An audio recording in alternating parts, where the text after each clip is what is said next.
کہتے ہیں ہر رنگ کے پیچھے ایک کہانی ہوتی ہے، لیکن جیفوریا میں صرف کچھ خاص لوگوں کو وہ کہانیاں پہننے کی اجازت تھی۔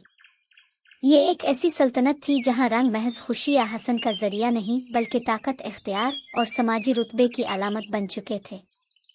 جتنا گہرا چمکتا نایاب رنگ اتنا ہی اونچا مقام، اور جو لوگ نچلے طبقے سے تھے ان کے نصیب میں صرف مٹی جیسے رنگ، خاکی کپڑے اور خاموش زندگی لکھی گئی تھی۔ ان کے خواب بھی بے رنگ تھے۔ اسی بے رنگ دنیا میں ایک لڑکی تھی، ایرین، ایک درزی، مگر صرف کپڑوں کی نہیں، وہ جذبات کی درزی تھی۔ وہ رات کے وقت موم بتی کی روشنی میں کپڑوں کی سلائی کرتے ہوئے اپنے دل میں ایک انقلاب باندھتی تھی۔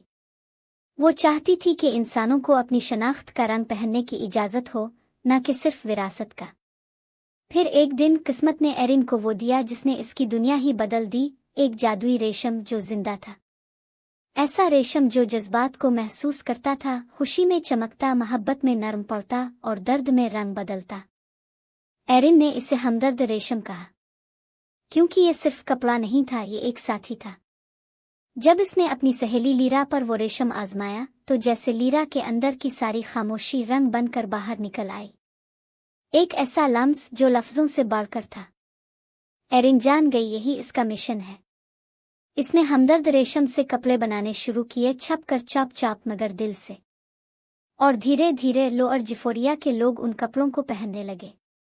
شروع میں ہلکے رنگ، تھوڑا سا نیلا، کبھی ہلکا سا زرد، لیکن اتنا ہی کافی تھا امید جگانے کے لیے۔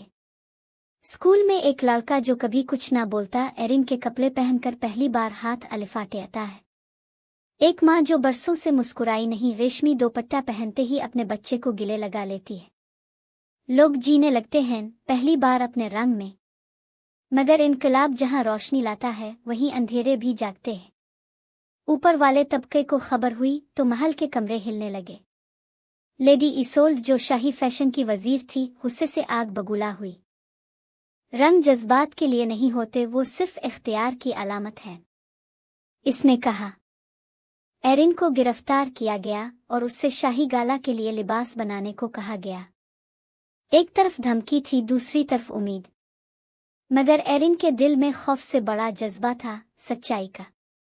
تب راجکمار ڈرسن نے، جو محل کے نظام سے الفاقتہ چکا تھا، ایرین سے خفیہ ملاقات کی۔ اس نے کہا، اگر تم سچ دکھا سکتی ہو تو میں تمہارے ساتھ ہوں۔ اس اتحاد نے وہ رات بنائی جب سب کچھ بدل گیا۔ گالا کی رات ایرین نے ہمدرد ریشم سے بنا ایک سفید گاؤن شہزادی لارا کو دیا۔ وہ لائم تھی کہ وہ کپڑا کیا کر سکتا ہے۔ جیسے ہی وہ جھومر کی روشنی کے نیچے آئی، گاؤن سفید سے نیلا، پھر سنہری اور آخرکار گہرا ارغوانی رنگ اختیار کر گیا۔